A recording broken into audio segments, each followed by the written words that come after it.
At the end of the day, you gotta feel some way. So why not feel unbeatable? Why not feel untouchable? Why not feel like you're the best to ever do it?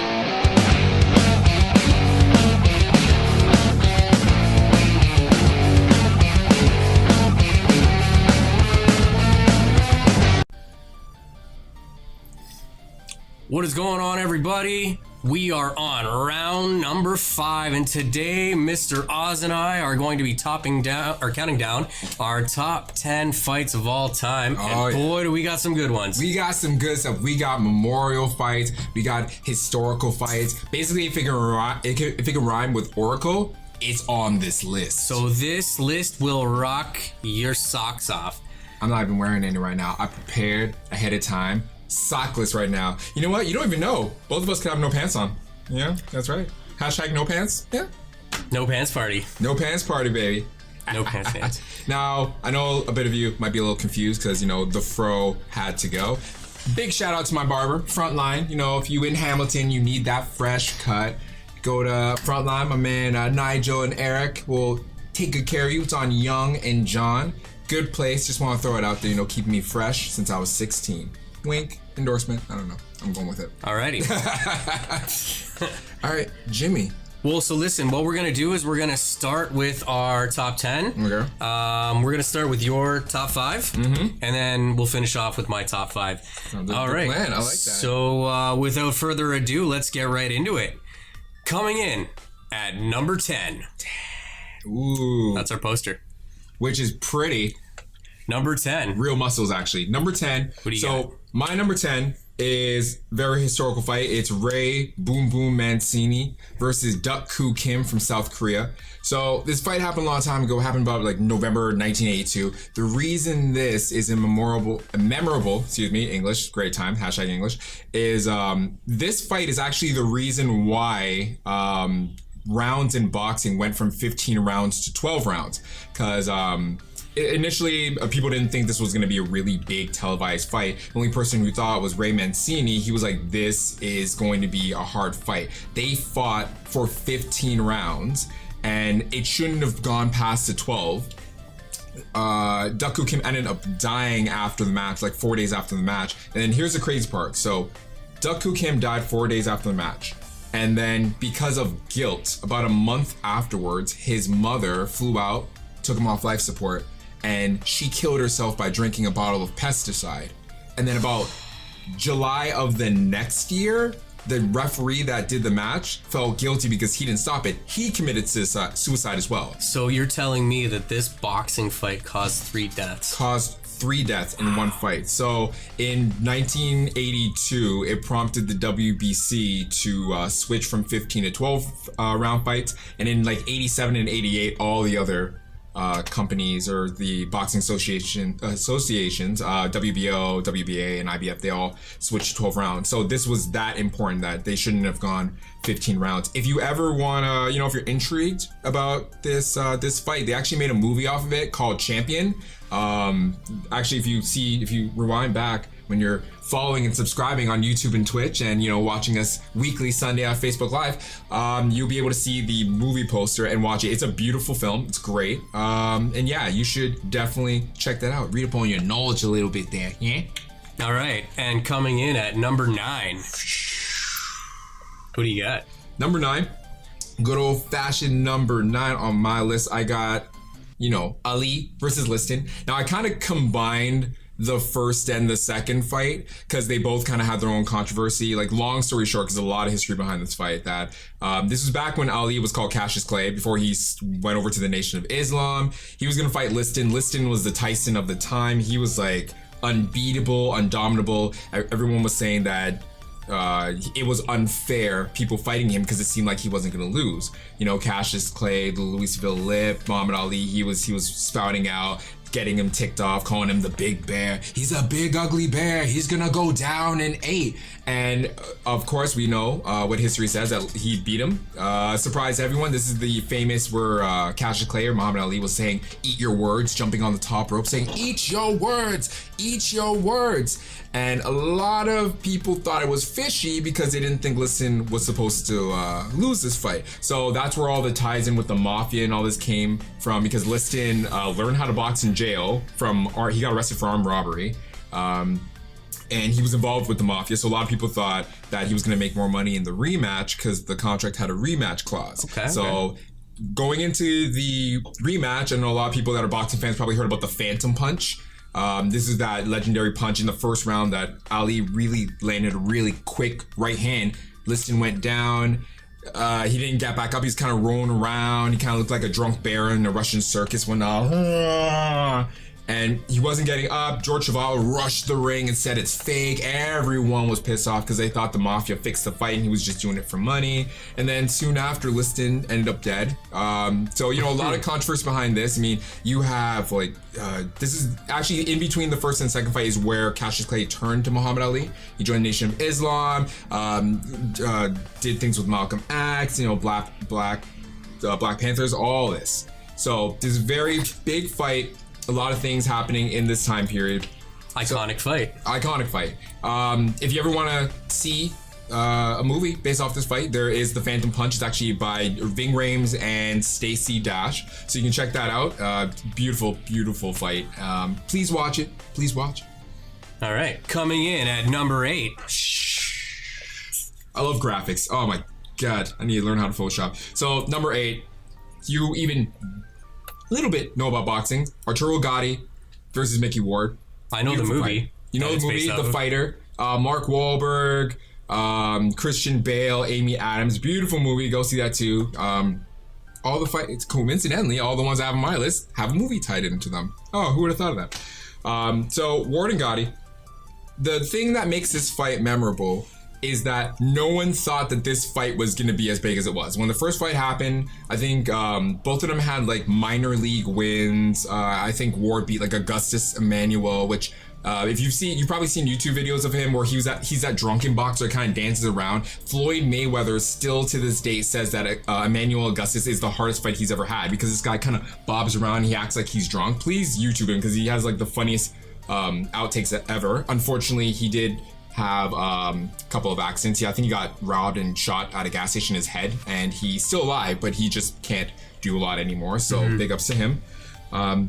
So Ward and Gatti fought each other. It was a beautiful fight. They had a trilogy. All 3 of their fights went to decision. Gatti won 2 and Ward won 1, but it just an amazing fight that just caught you out of nowhere. And those are the fights that we need nowadays. Those fights where you don't think it's gonna be a war. Oh, but yeah, they come in, they ready to throw bombs, and they're bringing heat. Ooh, hot. Wait, there we go. All right, so coming in at number 7. Number 7. Now, this number 7 has a special place in my heart. Oh, does it now? Why is that? Because this is honestly my favorite fight of all time. I checked my pulse for a second there. Oh, you still breathing? Yeah. Marvelous Marvin Hagler versus Tommy Hearns. The War, The Fight, April 15th, 1985, Caesar's Palace in Nevada. Oh my God, this fight. This is probably hands down like one of the best fights ever. Only went 3 rounds, but it was 3 rounds of action.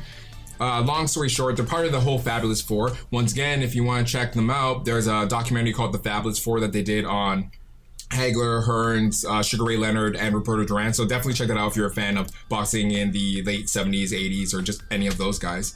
So Hearns had some wins. He was coming up from welterweight, jumped to junior middleweight, jumped to middleweight. So he was moving up, taking people out. Pipinos Cuervas, excuse my pronunciation, Wilfredo Gomez, just beating people, knocking them out. And this is where he famously knocked out Roberto Duran viciously before he came up and fought Hagler. Hagler took the long road to be a middleweight champion because he kind of had what I like to call like a reverse what happened to GGG and Canelo. Okay. So he had like a good 30-40 fights before he fought the champion. and then he fought the champion, beat his ass, and then they fought to a draw. So imagine it if it was like GGG Canelo, but Canelo had the title. GGG still put on the same performance, but it was a draw, so GGG didn't get the belt. That can make you enraged at how people were pissed off. Hagler fought, I think Alan Pinter afterwards won the title, defended it 10 times before he fought Hearns. And this fight, so help me God, I'm not even gonna go into detail because you need to watch it. It's 3 rounds of absolute mayhem. Punches going, Hearns breaks his hand, some stuff happens. Just watch it. Watch it. That's all I gotta say. I'm gonna leave it at that. Mic drop. Right. Coming in at number 6. Number 6.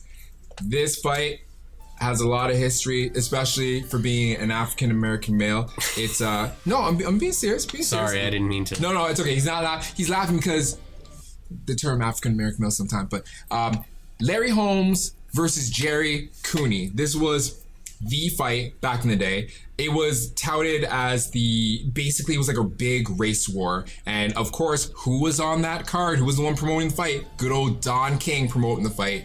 Before, it wasn't supposed to be a fight that was built around race, but Don King found a way to make it the big old black versus white battle, because Larry Holmes was the champion at the time. Jerry Cooney was coming in, and Don King kept saying that there needs to be a great white hope in order to beat this big, strong, scary black man. So a lot of racial tension behind this fight. This fight was actually so dangerous and so big that they had to have snipers on the building of the fight. Say your word. Yeah, they had to have snipers on the buildings of the fight just in case, because there was going to be a big fall if anything happened that, a decision happened that people didn't want.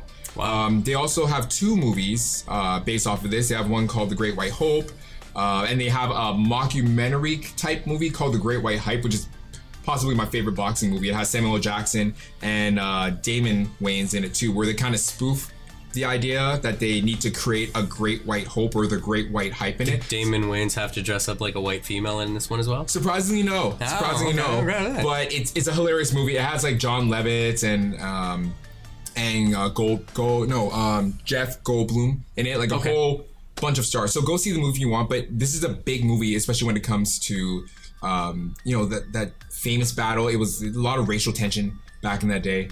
And, this did a lot for boxing, and it did a lot for progress with regard to civil rights movement as well. So please, the 5 that I mentioned on my list and the other 5 that Jimmy is going to delight you with right now, check them out. Check them out in your own time. Mm-hmm. If you have any question, you're more than welcome to ask us, or you can ask us on our Twitter page, Split Decision ON, down below me, or you can check him out on Split Decision 1 on Instagram. Yes. And all right. Now, coming at you at number 5. So at number 5, we have Mike Tyson versus Evander Holyfield 2. That's right. So the first time these guys fought, it was an all-out war. Mm-hmm. Tyson obviously lost TKO. Right. So second time around, this is the iconic ear bite fight. A little peckish. Yes. So after their first meeting in 1996, where Tyson lost by TKO, the two met again in a heated battle that ended in a Tyson disqualification due to biting the man's ear off. It's true. He's trying to get personal with them. A little tap. This was not only entertainment at its finest, in my opinion, but it has sealed itself in the boxing history world, and it's an iconic fight. This, of course, was the downfall of Mike Tyson. You purchased one of those chocolate ears. I bought one of the chocolate ears. If you didn't hear about it, you should check some of our past episodes. You should have totally brought it today. I don't have it. You know what? I ate. Oh man. I was like a 10-year-old kid with that chocolate ear. I ate that thing so fast. Yeah, you did. I ate it quicker than Tyson did. Faster than you can say disqualification. There you go. Ding. DQ all day, baby. Alrighty. Oh, God. And coming at you at number 4. So coming in at number 4, we have Rory McDonald versus Robbie Lawler. This was on July 11th, 2015 at UFC 189. This fight had it all. Both fighters showed off their martial arts skills. It was a true showing of two warriors putting it all on the table, laying it all on the line, and fighting with heart. My God, this was a bloodbath. After watching this fight, really nobody can say shit about Rory McDonald and not being tough enough or not having the guts. It was a total bloodbath, and it was super exciting to watch. Rory was convinced Robbie was actually on PEDs, but it was never looked into. Sadly, after injuries and surgeries, Rory hasn't been the same. You can take a look at like the beating that he took, but he hasn't been the same. Unfortunately, he was released by the UFC. He's now fighting for Bellator, and he actually has his first fight with them coming up on January 20th against Douglas Lima in a welterweight bout for the title, actually. So I'm really excited to see him get back into the ring. That's true. I know my friend Little Mighty Meg. She is a huge Rory McDonald fan. Hopefully she's watching. And shout out to Megan. She's actually out in the States right now, so let's pray for her safety. We got you, Megan. But yeah, she's a huge Rory McDonald fan, so that's what I got for my number 4. All right. Coming in at number 3. Number 3, another battle of guts. I got Forrest Griffin versus Stephan Bonnar, which took place on April 9th, 2015 on the Ultimate Fighter television show season 1 finale. Dubbed to be one of the most exciting and greatest and memorable fights in not only UFC, but in MMA in general. This was also a bloodbath. These guys beat the shit out of each other. The fight was voted actually Fight of the Year by a poll of over 19,000 readers of the website MMAweekly.com. And was recognized as the 2015 Shoot Match of the Year by the Wrestling Observer newsletter. The fight was credited by Dana White as the most important fight in UFC history. Okay, that's Dana saying that. That's huge. Yeah. The fight itself is a must-watch. Forrest ended up winning by a decision, but both fighters were actually awarded UFC contracts based on their amazing performance. Now, one of our past co-hosts, IMAX, actually came in today. Shout out to IMAX. Shout out to IMAX. We may or may not be seeing him in the near future, maybe for a special guest spot. Maybe he's not too busy. Stay tuned. But he actually told me that, believe it or not, in that fight, people were actually calling each other to tell them to watch this fight. As the fight progressed, the fight actually started with 2 million views, and it peaked by the end at 12 million views. To explain how exciting this fight was, I mean, I can't really tell you what was even close to it. It's almost like the Douglas. That's almost like the Douglas Tyson fight. Because when that fight was happening, people thought Douglas was gonna lose, and there wasn't a lot of television. Like, it wasn't televised, and people were like, "Wait, no!" And they're calling their editors and whatnot. They're like, "No, we need to get people on this. This fight's turning out to be crazy. This is absolutely ridiculous." I can't even tell you. Like, I mean, these guys were exhausted by the end of it and just swinging and hitting, and you thought there would have been a knockout at any point in time, but they just wouldn't give up. It was crazy. They were on like autopilot. It was insane. It was such a good fight. But yeah, that's what I got for my number 3. And for our number 2, deuces.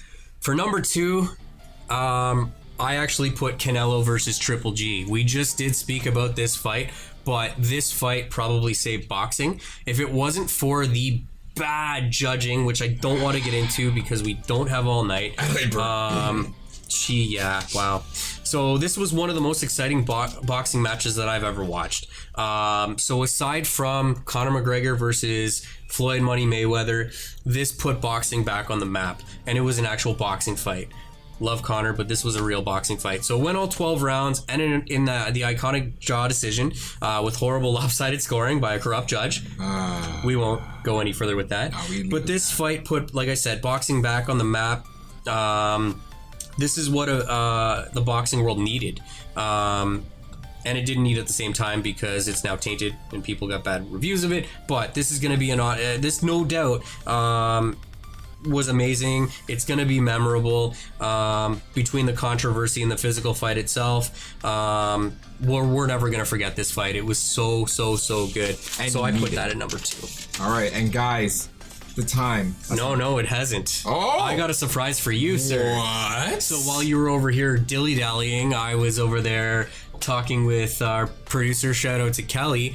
We got, so there is a fight that is nothing less than iconic memorable. I have an honorable mention that I want to throw in here that didn't make the list before we get to our number one. So our honorable mention tonight for one of the most iconic fights in history, Homer Simpson versus Drederick Tatum. Hey. This bout went down November 10th, 1996. So what happened was Moe's former boxing manager, Lucius Sweet, visits Moe's and announces that the current heavyweight tramp, Drederick Tatum, is being released from prison and is ready for a comeback fight. And Sweets and Tatum want to fight Homer. Lucius hopes, due to Moe's being desperate, knowing that Tatum is too strong for a fighter of Homer's ability, promises Sweet that Homer will last 3 rounds with Tatum. Tatum is paroled, and the media begins hyping the fight. Marge makes Moe promise her that the moment Homer is in any danger, she will throw in the towel. The fight starts. I'm losing my spot here. That's all right. I keep replaying this fight in my mind, and it's hilarious. The fight starts, and it's obvious that Homer cannot withstand Tatum's barrage and is in danger of being knocked out. Homer decides to fight back, but misses completely as Tatum readies himself to deliver the final blow. Moe flies in using the fan man's paramotor and carries Homer away outside the arena. Marge thanks Moe for saving him, and Tatum shows his respect and love for Moe, or shows his love for the whatever. Sweet declares that Moe will always be a loser, but still gives him a check for $100,000. Moe starts up a paramotor and flies away into the night. So, huge honorable mention to that iconic fight in history. You know what? Boxing needs more fights. Boxing needs more Homer. Little add on to that. That fan, that Moe flying into the ring in the fan is actually a spoof off of a real boxing event. Yeah. I'm pretty sure, using my limited memory, it was Riddick Bowe versus Evander Holyfield. There's the fan man fight. This guy comes in because they had an open stadium and they flew in and he landed on the top rope. This man got pulled from the ropes and beaten the piss out of it. It was crazy. Guy was, if you see the after shots of the guy who landed in there, he was just black and blue. And shout out to Nick. All right, long-time viewer. Yes, that was the best fight in the UFC. And Bobo Digest, I think Homer would win because no matter the strength, you can only much so much. You know what, Homer, I believe I agree. He'd eventually get tired. Homer is mush brain, so what that means, right? Homer GGG 2018. Whoa. Thank you for the comment, boys. Yeah. You know what? You got me inspired, Jimmy. I'm gonna throw out my own honorable mention before we get down to number one. This is not scripted. This is not. No, I'm throwing this out. I'm just throwing it off the top of my head. You know what? One big fight that a lot of people might not know of. Muhammad Ali versus Chuck Wepner. Now, I know what y'all's thinking. Who the hell is Chuck Wepner? Chuck Wepner is actually the basis of the movie Rocky. So Sylvester Stallone was sitting front row during this fight. I think it was like in the 1970s, early 1970s. Yeah, because Rocky 1 was 1977, so it was early 1970s. And he watched this fight, and this guy just wouldn't stop. He kept coming at Ali. I believe he was the first person to go 12 rounds at Ali. Don't quote me on that. And Sylvester Stallone was so inspired by this that he wrote the screenplay of Rocky after this. So, the more you know. Da-da-da. We'll probably put a rainbow in there. If we can't, it's fine. Imagine a rainbow, use your imagination. All right, guys. Without any further ado. Coming at you, number one, I have Conor McGregor versus Eddie Alvarez, November 12th, 2016, UFC 205.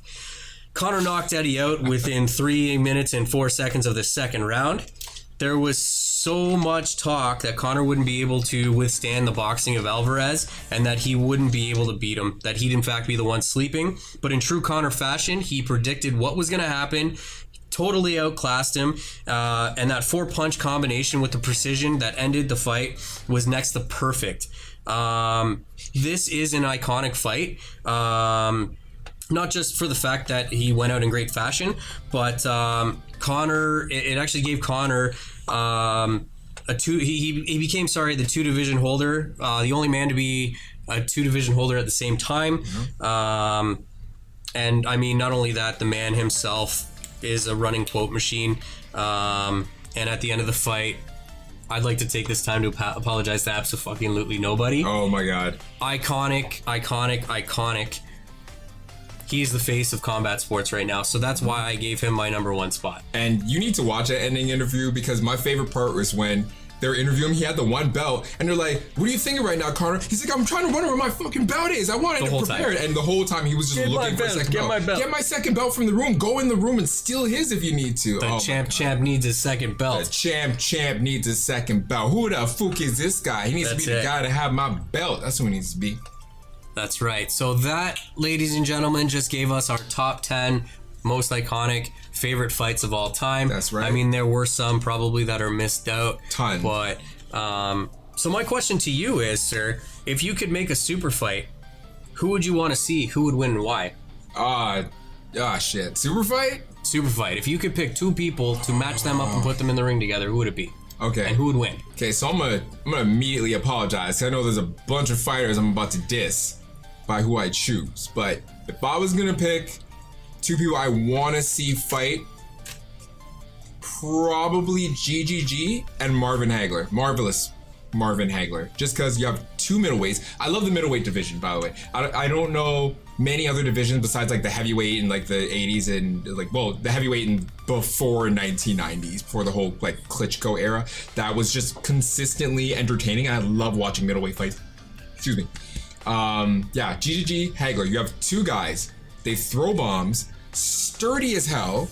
You have the added element that Hagler can switch hit as well.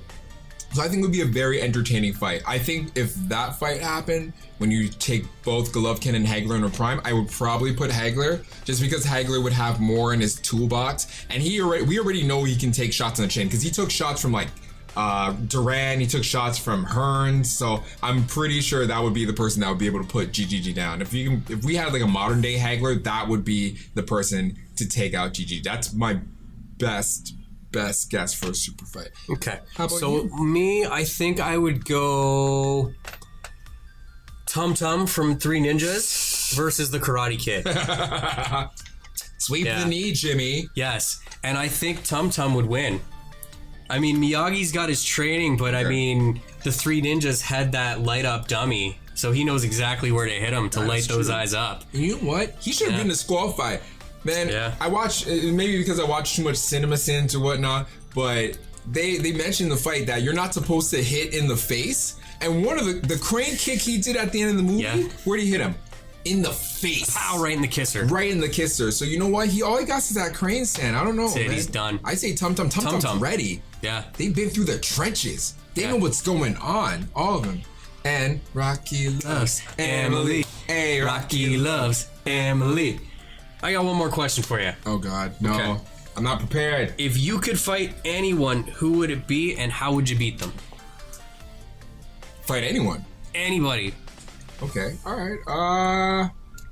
Okay, if I was gonna fight someone, I want to fight someone that's good. I'm not gonna, if I'm gonna have this fight, I want to fight someone that's gonna push me to my limits. I don't care. Except Tyson, because, I fight him, but Prime Tyson would kill me. Knock your head off your shoulders. You would kill me at like 200 pounds. I probably would fight Tommy Hearns. I'm a little jaded because Tommy Hearns is my favorite boxer right now. He's my top 3. It's like Tommy Hearns, Ricardo Lopez, and Aaron Pryor Jr. are kind of like in that swiveling top 3 for me. But I'm gonna fight Tommy Hearns. It'd be a difficult battle. I fight him at middleweight, maybe junior middleweight.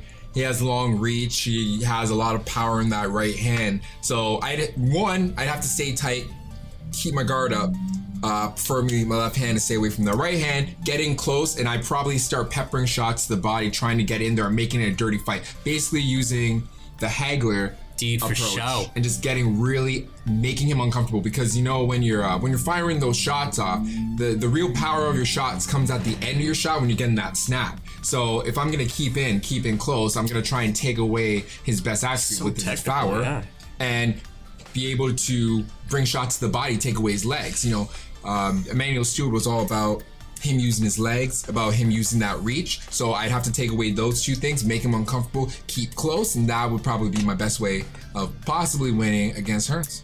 Man, if I could fight anybody, Strawberry Shortcake, anybody, I'd fight Batman. Oh shit. Okay. And I mean, he might beat this. He's got the League of Assassins, all that stuff training. But when I'm on the ground and he's ready to snap my neck, all I have to do to beat him is yell, Martha! God. Oh, Jimmy, you're and then such he's a gonna joker. And then he's gonna get up. He's gonna, why did you say that name? God. That's my mom's name too. And I'm totally lying, but he's not gonna know that. And that's how I would beat Batman. Who in the movie theater didn't immediately just have that moment like, oh my God, their moms have the same name? I had that exactly when I heard that. I'm like, holy shit. It's crazy. You beat Batman? You See, my pick's better than yours. That's true. See, I went a little too technical. He was thinking of some mythological. Yeah, it made you think, right? You thought I was going to be all serious. Everybody thinks I'm so serious all the time. Why so serious, Jimmy? Well, I got you on that one. You're such a joker. Yeah. All right, well, I don't know about you, but I got places to be, things to do.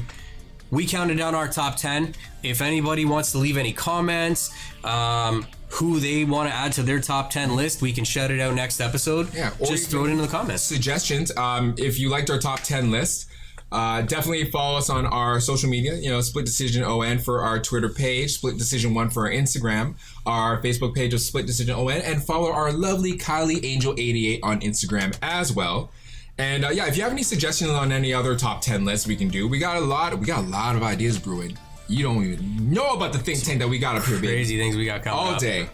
Got some on-sites. We got some guests that are going to be coming up. Yeah, maybe we got some people coming up on our next episode. You need to pay close attention to us. Like and subscribe us. We talking Twitter. We're talking Instagram. We're talking Twitch TV. We're talking YouTube. All the subscriptions and the likes are much loved, and we appreciate all the support. Friends, family, strangers, and remember, a stranger, it's just a friend you haven't met yet. Hashtag corny. All right. Well, until next time, sleep well, my darlings. Keep fit and have... Wait, no, I did that right. I'll think of something. I'll get a tagline. Hey guys, thanks for watching. And if you like what you just saw, be sure to check out last week's episode by clicking this. And don't forget to like and subscribe us on YouTube above here. And don't forget to check out our social media right down here. And just underneath that, you can check us out live every Sunday at 7 p.m. After all